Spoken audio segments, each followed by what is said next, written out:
জয় গৌর জয় নিতাই। আজ চৌঠা বৈশাখ 1433 ও ইংরেজি 18ই এপ্রিল 2026 শনিবার। আজ আমি চৈতন্য চরিতামৃত পাঠ করছি। আজ আমি পাঠ করছি শ্রী চৈতন্য চরিতামৃতের মধ্যলীলা প্রথম খণ্ড চতুর্দশ পরিচ্ছেদ হেরা পঞ্চমী যাত্রার শ্লোক 47 থেকে 65। হরে কৃষ্ণ কৃষ্ণ কৃষ্ণ হরে হরে, হরে রাম রাম রাম হরে হরে। শ্লোক 47। ইহা জগন্নাথের রথ চলন সময় গৌর সব রথ টানে আগে নাহি যায়। শ্লোকার্থ। এদিকে উদ্যানের বাইরে যখন শ্রী জগন্নাথ দেবের রথ চলার সময় হলো, তখন সমস্ত গৌড়েরা রথ টানতে লাগলেন, কিন্তু রথ চলল না। ইতি শ্লোক 47। শ্লোক 48। টানিতে না পারে গৌড় রথ ছাড়ি দিল, পাত্র মিত্র লঙ্গা রাজা ব্যগ্র হঙ্গা আইল। হঙ্গা মানে হয়ে। শ্লোকার্থ। গৌড়েরা যখন দেখলেন যে তারা রথ টানতে পারছেন না, তখন তারা সেই প্রচেষ্টা থেকে বিরত হলেন। তখন অত্যন্ত ব্যগ্র হয়ে রাজা তার পাত্র মিত্রদের নিয়ে সেখানে এলেন। ইতি শ্লোক 48। শ্লোক 49। মহামল্ল গণে দিল রথ চালাইতে, আপনে লাগিলা রথ না পারে টানিতে। শ্লোকার্থ। রাজা তখন মহামল্লদের দিয়ে রথ টানাতে লাগলেন এবং তিনি নিজেও তাদের সঙ্গে যোগ দিলেন, তবুও রথ চলল না। ইতি শ্লোক 49। শ্লোক 50। ব্যগ্রহঙ্গা আনে রাজা মত্ত হাতিগণ, রথ চালাইতে রথে করিল যোজন। শ্লোকার্থ।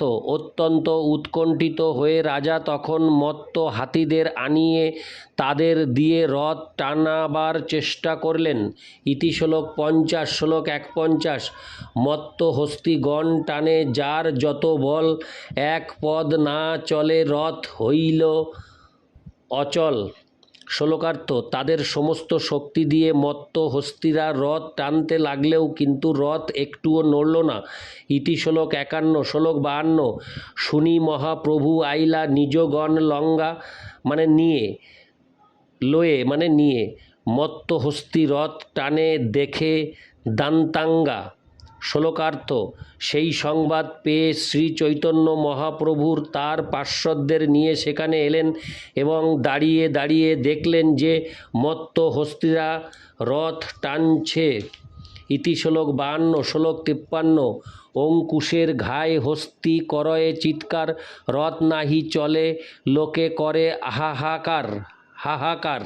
শ্লোকার্থ। অঙ্কুশের আঘাতে হাতিগুলি চিৎকার করছিল, কিন্তু তা সত্ত্বেও রথ চলছিল না এবং সেখানে সমবেত সমস্ত লোকেরা তখন হাহাকার করছিল। ইতি শ্লোক 53। শ্লোক 54 থেকে 55।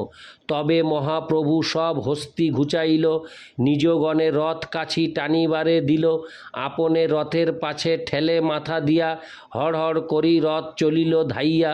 শ্লোকার্থ।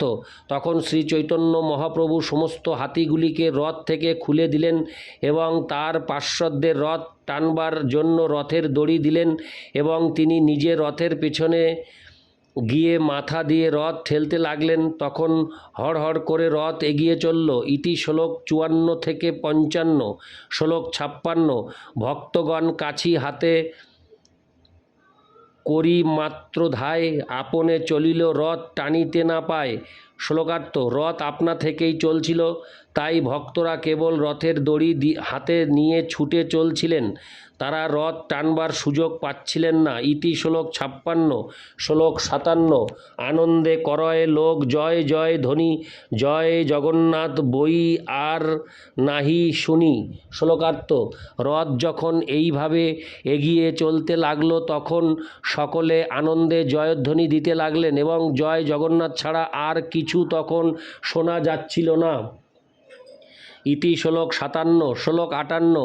নিমেষে তো গেল রথ গুন্ডিচার দ্বার, চৈতন্য প্রতাপ দেখি লোকে চমৎকার। শ্লোকার্থ।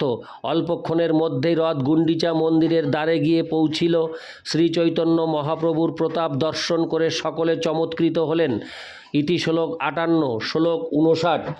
জয় গৌরচন্দ্র জয় শ্রীকৃষ্ণ চৈতন্য, এই মত কোলাহল লোকে ধন্য ধন্য। শ্লোকার্থ। জয় গৌরচন্দ্র, জয় শ্রীকৃষ্ণ চৈতন্য বলে সমস্ত লোকেরা উচ্চস্বরে শ্রী চৈতন্য মহাপ্রভুর মহিমা কীর্তন করতে লাগলেন। ইতি শ্লোক 59। শ্লোক 60। দেখিয়া প্রতাপ রুদ্র পাত্র মিত্র সঙ্গে প্রভুর মহিমা দেখি প্রেমে ফুলে অঙ্গে। শ্লোকার্থ: শ্রী চৈতন্য মহাপ্রভুর মহিমা দর্শন করে মহারাজ প্রতাপ রুদ্র তার পাত্রমিত্র সহ পুলকিত হলেন। ইতি শ্লোক 60। শ্লোক 61। পাণ্ডু বিজয় তবে করে সেবক গণে, জগন্নাথ বসিলা গিয়া নিজ সিংহাসনে। শ্লোকার্থ: শ্রী জগন্নাথ দেবের সেবকেরা তখন তাকে রথ থেকে নামালেন এবং শ্রী জগন্নাথ দেব তখন তার সিংহাসনে গিয়ে বসলেন। ইতি শ্লোক 61। শ্লোক 62। সুভদ্রা বলরাম নিজ সিংহাসনে আইলা, জগন্নাথের স্নান ভোগ হইতে লাগিলা। শ্লোকার্থ: সুভদ্রা দেবী এবং বলরামও তাদের নিজ নিজ সিংহাসনে বসলেন। তারপর শ্রী জগন্নাথ দেবকে স্নান করিয়ে ভোগ নিবেদন করা হলো। ইতি শ্লোক 62। শ্লোক 63।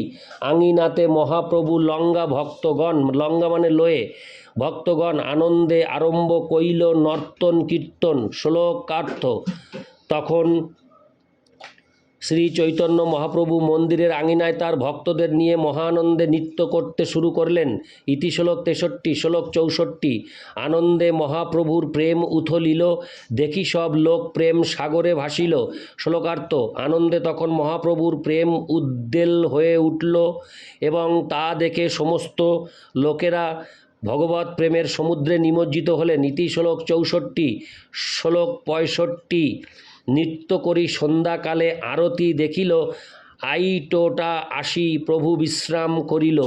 শ্লোকার্থ: নৃত্য করে সন্ধ্যাবেলা শ্রী চৈতন্য মহাপ্রভু আরতি দর্শন করলেন এবং তারপর আইটোটা নামক স্থানে গিয়ে বিশ্রাম করলেন। ইতি শ্লোক 65। হরে কৃষ্ণ কৃষ্ণ কৃষ্ণ হরে হরে, হরে রাম রাম রাম হরে হরে। জয় গৌর, জয় নিতাই।